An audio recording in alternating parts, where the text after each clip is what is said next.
This is Dr. James Clay coming to you from my basement and near my hearthside for a hearthside chat. I'd like to talk to you about what comes next. Now that we understand some about the coronavirus, we understand a little about what the protests are about, we know that this gives us a feeling that may be similar to anxiety, it may be worry, but also I have the feeling lately, and I'm going to put this in very scientific terms, it feels like I'm getting jerked around. I know I'm not, but it certainly feels that way. So that's the part of what comes next that we're going to deal with. Feeling like we're getting jerked around by openings and closings in some areas of a city being opened and closed, and bridges being opened and closed. Really, it feels like we're being jerked around, but that's not what's happening. It's that feeling that I want to get to. So I will use a professional term here, and it's stress inoculation. And that's what we're going to be talking about today.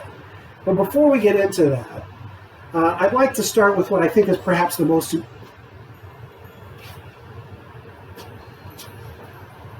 Lord, is that you? No, this is Val. Like Val from the warehouse that dated Daryl? Val Kilmer. Oh, are you sure you're dead? No, I Googled myself. I'm alive. Oh, good. I'm so glad. Okay, so what should we talk about, Val Kilmer, from such great movies as Top Gun, Top Secret, and Tombstone? Talk about what you think is coming next. I am on it, Val Kilmer, from such movies as Real Genius, The Saint, and Batman Forever. That's just super. Great.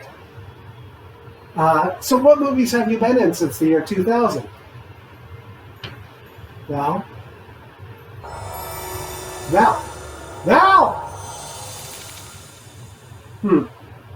Well, that was strange. I didn't expect that to happen, but sometimes you get a visitation.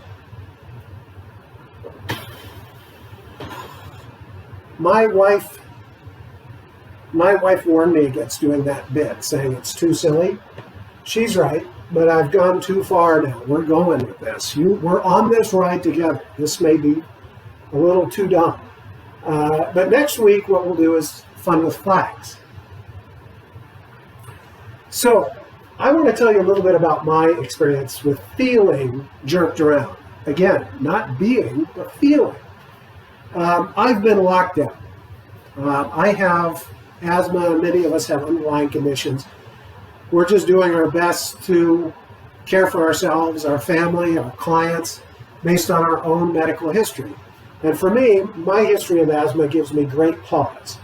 And so I've experienced a lot of lockdown, being in the home. And recently I was able to go out with a mask and do some shopping. And I had a friend come over to play badminton, and a couple of other friends come over just to BS. And we were social distancing, we were wearing masks, but it felt like life was getting back to normal.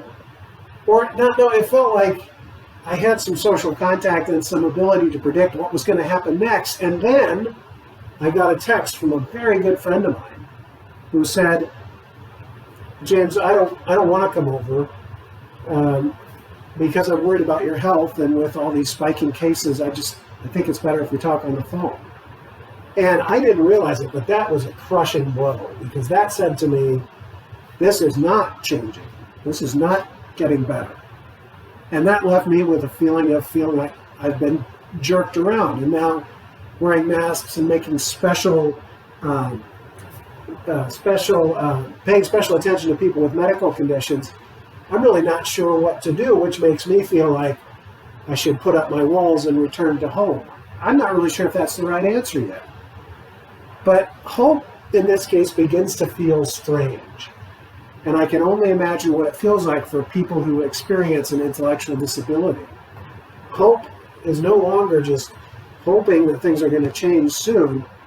It's just hoping that things are going to change, which is a bit more anxiety-provoking.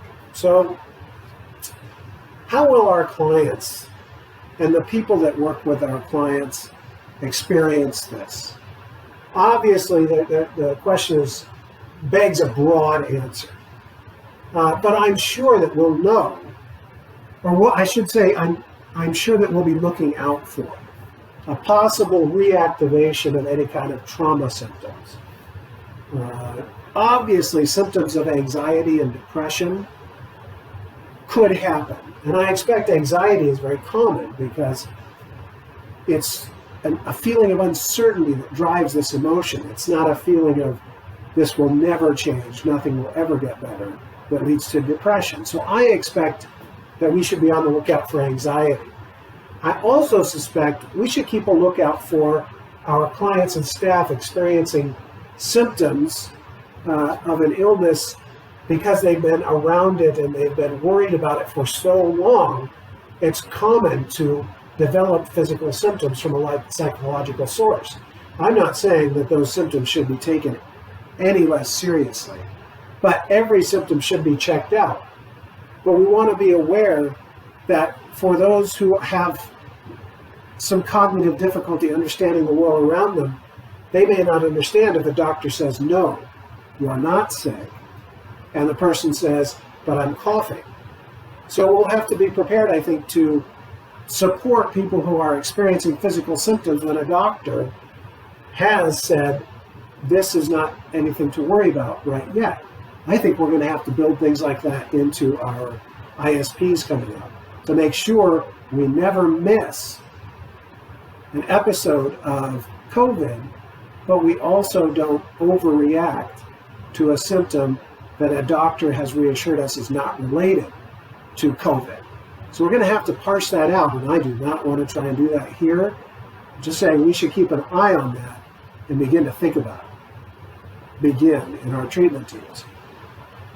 For those very few who have substance disorders, or for those who have experienced suicidal ideation, be very, very careful. I know there's almost none of our population that has a documented evidence of a substance abuse diagnosis, but we all know people that have more freedom in life, have more freedom to make mistakes, and may have an undocumented substance problem. If so, or if someone has a history of suicide, especially because of anxiety or uncertainty, we need to be especially careful with those individuals moving forward. But I think what we can also experience and expect is resilience. We have to see that. If staff or clients are doing particularly well under these circumstances and they're not stressed out and they're not anxious, they may simply be resilient. Many people are. Many people are. In fact, I would say we're all resilient to different things. But to psychological stress, some, if not most, of our clients and staff will have resilience to this, or they will build it. So for people that aren't building it, or that we're concerned about, we can do stress inoculation. What is that? Stress inoculation is just like a vaccine inoculation. So we know the flu is coming, we get a flu shot. That's an inoculation. We put some of the dead virus into our bodies to activate the body's immune system towards that virus. We can do the same thing with stress. And here's how. We can explain to our clients and to the people who serve them and to ourselves that there may be waves of opening and closings, and there may be waves of rule changes. This is probably something that we are going to come to expect and live with.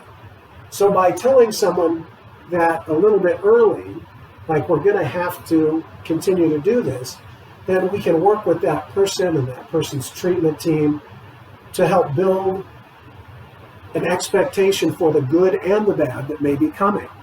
And in this case, I would include everyone in what's coming next in stress inoculation, meaning, of course, the client, staff, family, when appropriate. I know that family is a complicated issue for all of us. If family is appropriate and supportive, get them in there. And of course, appropriateness is defined by the treatment team. And if there are discretionary decisions that can be made, meaning a client really does have the power to make a decision, allow that person to make that decision, as we all do, supporting autonomy, but finding decisions that can be made by the person to allow a sense of control over their environment, an enhanced sense of control over their environment when appropriate. And staff, be prepared for the same sort of thing. This is not, in my opinion, this is not going to end where there'll be a return to normal. And I think most of us are coming to that conclusion, that there will be fits and starts, mistakes and successes. Changes is what I'm really saying. There will be changes. And if we are craving some kind of symmetry, as many people with autism do, or we as humans do, we may have trouble finding that for a while. So building some tolerance towards that stress will be critical. And if you're looking for other tools, I was doing a series called Worry is Fun and Easy. And we talk a lot about tools for managing stress in that. So I would encourage you to go back. And I would say to staff, of course, be safe. And you are essential. You are essential. Be safe, take care of yourselves, and be ready to take care of your clients. So, here's what we'll do next time. I'll give you a little sample, and I'm going to have to get pretty close to the camera, so this might be a little awkward looking, but we are going to play fun with flags. And this one will be fun, okay? So, here's the thing. In late August, we're doing a training, both myself and a nurse named Rebecca Ball are going to be putting on a training called What Comes Next, but we're going to do it from both medical and a psychological perspective. It will be a 4-hour webinar, but wait, it's broken up into 2-hour periods over a couple of days so that we don't just get exhausted staring at a screen. So if you come to that training, which I hear the presenter is like, he has a lot of stupid jokes, but he's still kind of good. And of course, Rebecca Ball is going to be fantastic when it comes to answering our questions about the medical future of our the people that we serve in our industry. So, if you can guess the flag that I'm going to show you, and you come to the next training, I will have gifts ready for you. So I'm going to get real close with this. What is this flag? I hope you can see it. All right. Okay, so if you can name that flag, and I'll give you one more thing. There's a mistake on that. There's a mistake printed right on that. If you can name the mistake, I will have 2 gifts. Not just one, but 2 for free at the next training. Of course, these gifts will be mailed to you, but you will get them. So let me wrap all that up by saying that I hope we're all doing well. I hope that these trainings are at least somewhat useful, or you can look at someone being a dummy and get a quick laugh. And I certainly hope to see you for the next one. Very best wishes.